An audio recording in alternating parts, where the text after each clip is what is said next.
Hello, welcome to Marketing Matters, the show we explore all things marketing and uncover those things that matter for you and your success.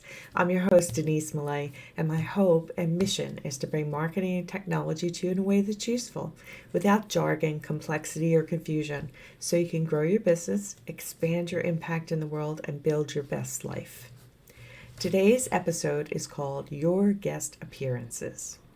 Every time you appear as a guest, you have the opportunity to be shared with a new audience. You also have the opportunity to share the experience with your audience and expand their understanding of you.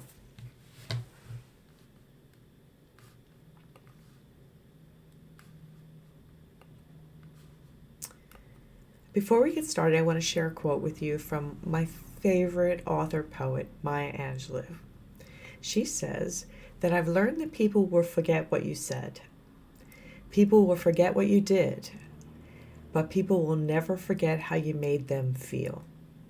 Now, I bring this to you today because I want you to understand that appearing on a platform, whether it's a podcast, a video series, a live video on social media or LinkedIn, wherever it is that you appear, you are conveying so much more than just what you say. Your body language, how you dress, how you carry yourself, your tone of voice, how you react to others, whether you smile or not, all those things add up to how people feel about you. And this episode talks about using your content and your guest appearances, but it also is meant to show you that being a guest, is one of the best ways for people to get to know you and build on your authority and your trustworthiness with them. So I just wanted to bring that to light. So be a guest. Why? Why do we want to be a guest, right? I guess I just told you that in the intro, right? You get to share your thinking and your personality. You speak to your ideas without the heavy lift of having your own podcast or your own video series or show, right? By being a guest, you get a window into the genre and the flow of viewers that you don't normally get. And so, as Mrs. Potts would say, be our guest, right? You also, great guest appearances help you round out your content creation by repurposing content created by others that you've created with other people, right? Together. So you could take that content, which is often provided to you, and use snippets of it in all different mediums to not only advertise that you've done this spot with this person, but also as a way of spreading your expertise around and just sharing something new and different with your audience in a genre or in a medium that you don't normally do. So, for example, if you're a guest on a summit and you're a speaker on a panel and you don't normally do a lot of video for your audience, you do a lot of social media, you do a podcast, but you don't do a lot of video. Being on a summit is a great way to get a recording of a summit that you could take clips of yourself and use in your social media or use in your reels or your stories. So it's a great way to repurpose content a bit and expand the type of media that you share with people. And you get to share your ideas in places like on Clubhouse, the social audio app, in groups on social media where you get to share your ideas, or you might have a post with a clip from an event that you then post to a group. Again, at an event, you get to share your ideas, an online summit or event. And then that content you've created there can be shared on YouTube as a clip or a short on your own channel. You can put it on your podcast platform. Many people do podcasts with video, so you could actually do your own episode with a clip from that and maybe put another interview of the person you did the interview with. You could also include it on your website, theirs hopefully and yours, so that you get maximum value for your appearance. We do a lot of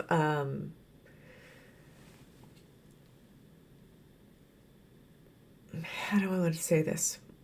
We all spend so much time, I think, getting caught up in creating content. We fail to look at the larger umbrella of what we can do with something we've already created. And I don't mean, use something, beat it to death. I just mean people don't always see everywhere you post something. By spreading it across all the different platforms, maybe not on the same day or in the same week that you've done something, there are different audiences that are going to see it. So you should reuse portions of it to your advantage. The other thing to think about is that you want to participate in community when you're doing an appearance. So in every appearance you make, you want to speak to the questions your audience, your potential customers, your current clients might have when you're discussing your business. That may be hard because you're not always sure what the interview is going to speak about. But if you're in a summit, you could probably think about what questions are going to be spoken about in the topics and use it to reiterate some of the things that you do for your clients and with your clients so that you are still continuing the conversation with them. And if they happen to be watching the summit, that's going to intimate to the people watching how you work on the level with your clients subliminally. It won't be a direct opening like, hey, this is how I could work with you, like a salesy thing. It'll be more down to earth, more one-on-one of a feeling than you projecting a generic talk. You want to speak to their needs. So we talk a lot about, there's fancy terms like psychographics and all these things, but really, what are they talking about around the dinner table? What are they dreaming about or laying in bed at night thinking of? What are those things that their issues, their worries, their concerns, or their needs that drive the activities they make in business? Because that's really what's on their mind. And not very many people do that. A lot of people talk about their own business and benefits and features and what they can do and all these other things. If you really want to speak to the audience and connect with them and build connection and relationships, you have to be real with them and you have to somehow weave in there that you understand them. So I would consider watching an interview that someone does or listening to an interview that someone does on their podcast, thinking of the questions they've asked other people, how they might ask you, and craft some answers in your mind that keep your potential clients in the forefront using that answer. And it sounds complex, but it's not. I am sure that if you listen to an episode and you get the rhythm and the cadence of the interviewer, you can help pre-prepare thoughts in your mind that you can speak to your audience much better than if you just do it on the fly and off the cuff. So the next thing you want to think about, as I talked a little bit about before, was repurposing. And so I'm going to give you some specifics about things you can do to repurpose. So if you're on a live event, the person who started the live video event on social media can download the video at the end of the live session. They can upload that to YouTube and share the link for you to embed in an email or in a blog or in other writings that you do, so that you could say, hey, I've had the great opportunity to speak on such and such with such and such. Here's a link to the video. You can also download a copy of that YouTube video that you appeared in and take snippets of it to use in your social media or on your blog post or on your website. Excuse me. So I would say it's not advised to put the link to a YouTube video in the actual content on a Facebook or a LinkedIn post because they don't like that. You would put the link to it in the first comment underneath the social media post, but you could put it in an email directly or on a web page. So that's a way to repurpose video that is done live on a platform, or even if it's pre-recorded and you ask the person you did the interview with or the video with to upload it to YouTube so that you can use it for your purposes. And you can link to that from your website as well. then you can control the notes and all the things that go along with it. Here's an example of a video as my opening for my show, right? Because I use that as just that little 15 seconds, maybe it is, as part of my social media. So it's recorded separately, and then it was blended into these presentations that I do for you every week. But I have that video, that little short video, and I repurpose it. I put it on my website. I put it on, and I get the advantage of loading it directly on my website, so it helps load faster. And I get additional exposure to the show by using the opening pages that I use all the time. On website pages, you want to make sure that the image for the content you're repurposing is enticing, okay? You want to provide a description for the video for viewers and search engines to read so they understand what you're doing. You want the timeline of subjects covered in the video can have notes in there about what you talked about, so you can enhance the use of your content in your website and give a deeper understanding to your audience who's reading it and search engines. And then you want to create connections to the video from other content you create for posting. So you can link to the web page from other videos to help your viewers see more if desired. You can link from one YouTube video to another YouTube video using end cards and beginning cards. And you can include a list of videos in media page in the footer menu.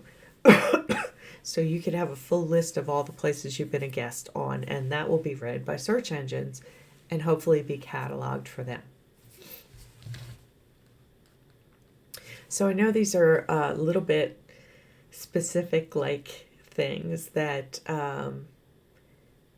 may seem too detailed to you, but I want to make sure you understand that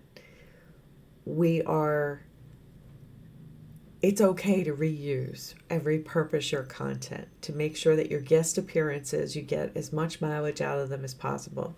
The person creating a guest appearance should help you by putting you in the show notes, putting a link to your website in their show notes. But that's not always guaranteed. Sometimes you're going to have to take control of it and make sure you get the maximum benefit from it. And sometimes our schedules are so crammed, we forget we need to do this. So you should have, let me show you my website, because I actually have on here on media my guest appearances. So I've been fortunate enough to be a guest on the Late Bloomer Living podcast, on this LinkedIn Live series, Stories with the Sunday Roast podcast with Linda Bonney, Teaching Yourself to Learn with Holly Totten. I'm a speaker at International Women's Day for Win-Win Women. I was on the Traffic Handler podcast with Amy Biddle. I was interviewed by Donna Bender on her series, What's Your Expertise? Now, all of these here lead to separate pages. And this is a podcast, so I have this listen here button. So this is the Late Bloomer Living podcast, this page for this episode. I've embedded the player from Spotify with that episode right queued up, so all they have to do is hit play. They can also subscribe to the podcast, and then I do a little bit of an explanation of what we talked about. I can also give them a Find More Episodes button so they can see more about Yvonne. But it also talks about what we did in this. Her notes also talk about what we did in that episode. Let me see if I go back, and did I put in here for Linda Bonney? Same thing for Linda Bonney and her being a storyteller. Let's see what this one is about. So Amy Biddle's Traffic Handler, I actually go to her channel to look at her things, and I didn't embed the player in that for some reason, I'm not sure. But you get the idea. I am trying to make sure I have linkage to the things that I put effort into doing so that people get to see me in different settings and how I operate. Whether it's on video or audio, I share it. And then I try to take clips of it and use it in social media.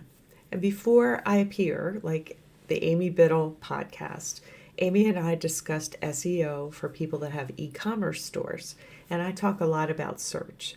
Before we did our interview, she told me a few of the questions she had, and I wanted to make sure that I shared what I believe about SEO, because that's what I tell a lot of people is I don't think it's important to do search engine optimization if you're not included in search engines in the first place. So when I talk about findability, that's search marketing. It's getting yourself into search engines so that you're found and you can be served up as a solution. Search engine optimization, SEO, is tactics and things you do to improve your position in search results. So I talked a lot about that because that is what I talk about with potential audiences. And I made sure I included that in the conversation when we spoke. So I hope that's been helpful for you. This is can be a really convoluted topic going all around, but your guest appearances, you are in control. You can get maximum benefit from them without expecting your host to do everything. So make sure that you advertise it on socials and you repurpose the content. Thanks. So I want to share with you, segue into asking you, are you findable?